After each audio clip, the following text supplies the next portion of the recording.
Senator Joe Donnelly and moms from Johnson County are demanding action from the EPA today in the investigation and cleanup of contaminated soil in Franklin. Good afternoon. Happy Monday to you. I'm Scott Swan.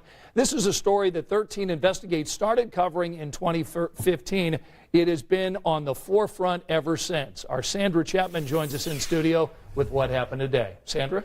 Well, for the first time, the push for action in Franklin is now focused on the governor's office. Senator Joe Donnelly says it's time Governor Eric Holcomb step up to help solve what he calls an incredibly heartbreaking problem: sick children and a toxic environment.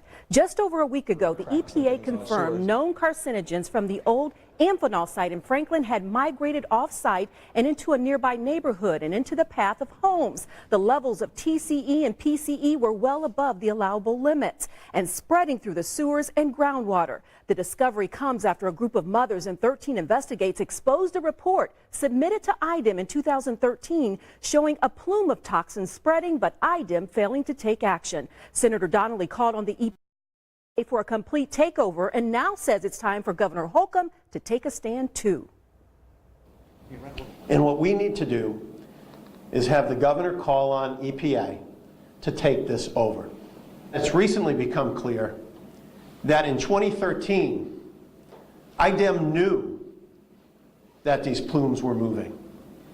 IDEM knew that the contamination was moving further out. From the very beginning, when we started this investigation in 2015, actually contacting Sandra, it's always been about the hashtag for us, not one more, because not one more child should have to go through what our kids have gone through.